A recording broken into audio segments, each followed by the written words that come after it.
నాగేశ్వర్ గారు, మాజీ ప్రధాని మన్మోహన్ అసలు బీజేపీదే ఒక ఫేక్ భక్తి, అది దేశభక్తే కాదు అంటూ ఆయన ఎప్పుడూ మాట్లాడకుండా చాలా సీరియస్గా మాట్లాడారు. ఈసారి కామెంట్స్ 10 ఏళ్ల యూపీఏ పాలన తర్వాత ఆయన చాలా మౌనంగా ఉన్నటువంటి మన్మోహన్ ఇప్పుడు ప్రధాని మీద అటువంటి వ్యాఖ్యలు చేశారు. ఎలా చూడాలి ఆ వ్యాఖ్యలు? అంటే కారణం ఏంటంటే ప్రధానమంత్రి మన్మోహన్ సింగ్ ప్రైమ్ మినిస్టర్గా చేసిన వ్యాఖ్యలను వక్రీకరించి పెద్ద ప్రచారం చేశారు.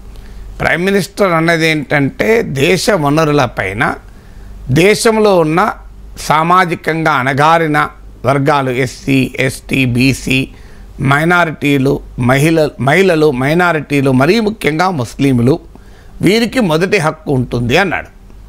అది మీకు ఆ రోజు ప్రభుత్వ వెబ్సైట్లో కూడా పోస్ట్ అయింది. దాన్ని మోడీ చాలా తెలివిగా ఎడిట్ చేసింది బీజేపీ.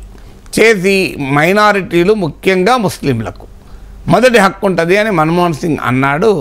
అందువల్ల కాంగ్రెస్ పార్టీ మీ మంగళసూత్రాలు తీసుకెళ్ళి ముస్లింలకు ఇస్తుంది, మీకుంటే ప్లాట్ ఉంటే తీసుకుపోయి ముస్లింలకు ఇస్తుంది, మీ అపార్ట్మెంట్ తీసుకుంటే ముస్లింలకు వెళ్తుంది అని చాలా చీప్ క్యాంపెయిన్ నడిపారు.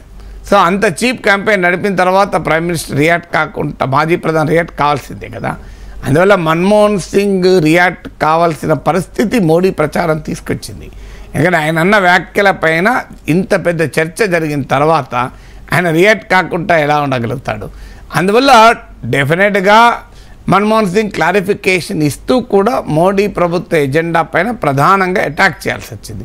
మన్మోహన్ సింగ్ ఎంత మౌనంగా ఉన్నా చాలామంది అంటారు ఆయన మౌనమని అని, కానీ నరేంద్ర మోడీ ఈ 10 ఏళ్లలో ఒక్క లైవ్ ప్రెస్ కాన్ఫరెన్స్ అటెండ్ చేయలే.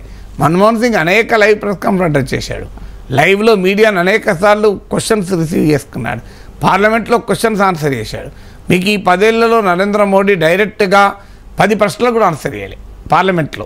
మీరు PRSindia.org అని పార్లమెంట్ ప్రొసీడింగ్స్ను మానిటర్ చేసే వెబ్సైట్కి వెళ్ళండి. నరేంద్ర మోడీ పార్లమెంట్లో అనేక ఉపన్యాసాలు ఇచ్చాడు, అనేక రకాల స్పీచెస్ ఇచ్చాడు, కానీ నేరుగా పార్లమెంటు సభ్యుల ప్రశ్నలకు ఆయన నేరుగా ఆన్సర్ చేయలే. అనేక ఇంటర్వ్యూలు ఇచ్చాడు. ఈసారి మొదటిసారి చాలా ఛానళ్ళకి ఇంటర్వ్యూలు ఇచ్చాడు. మీకు తెలుగులో, తమిళంలో, అన్ని భాషల్లో ఇచ్చారు. కానీ ఆ ఇంటర్వ్యూలు అందరికీ తెలుసు కదా, అవన్నీ prepared questions, prepared answers. So అందువల్ల లైవ్ ప్రెస్ కాన్ఫరెన్స్, ఇప్పుడు మీరు నన్ను లైవ్లో అడుగుతున్నారు, మీరు ఏ ప్రశ్న అడుగుతారో నాకు తెలియదు. మీరు ఏది అడిగినా నేను సమాధానం చెప్పడానికి సిద్ధపడి ఇక్కడ కూర్చున్నాను కదా. నేనే కూర్చున్నప్పుడు ప్రధానమంత్రి ఎందుకు కూర్చోకూడదు? అఫ్కోర్స్ ప్రధానమంత్రి ఒక మాట మాట్లాడితే దానికి ఇంప్లికేషన్స్ ఉంటాయి, నేను కాదని అనను. కానీ అమెరికా అధ్యక్షుడు కూడా లైవ్ ప్రెస్ కాన్ఫరెన్స్ అడ్రస్ అవుతారు. మొన్న అమెరికా వెళ్ళినప్పుడు వైట్ హౌస్ వాళ్ళు ఇన్సిస్ట్ చేశారు, మీరు అలా అడ్రస్ చేయాలంటే ప్రోటోకాల్కి విరుద్ధము, మా దేశాన్ని పర్యటనకు ఎవరు స్టేట్ విజిట్కి వచ్చినా అధికార హోదాలో వస్తే వైట్ హౌస్లో ఖచ్చితంగా అమెరికన్ ప్రెసిడెంట్తో కలిసి ఇంటర్నేషనల్ మీడియాను తీసుకుంటారు అంటే అప్పుడు మ్యాక్సిమం అస్సలే వినలేదు భారత ప్రభుత్వం. మా ప్రైమ్ మినిస్టర్ మాట్లాడాడని. తర్వాత బలవంతంగా మీకు ఒక ప్రశ్న ఇండియన్ జర్నలిస్ట్, ఒక ప్రశ్న అమెరికన్ జర్నలిస్ట్, అటు మోడీకైనా ఇటు బైడెన్కైనా ఏసి క్లోజ్ చేశారు. ఆ ఒక్క ప్రశ్న అడిగినందుకు wall street journal correspondent lady ఆమెను ఎన్ని అనాల్లో అని అన్నారు. ఆమె అడిగింది ఒకటే ప్రశ్న, దానికి మోడీ చాలా పవర్ఫుల్గా సమాధానం చెప్పాడు. అయినా కూడా ఆయన ట్రోలింగ్ చేశారు.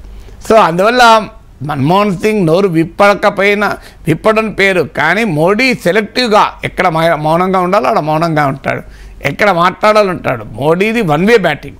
నీకు మన్మోహన్ సింగ్ ఆ మౌనముని కూడా 2 వే బ్యాటింగ్. ఈ ఫేస్ ద మీడియా, ఈ ఫేస్ ద పార్లమెంట్ కదా.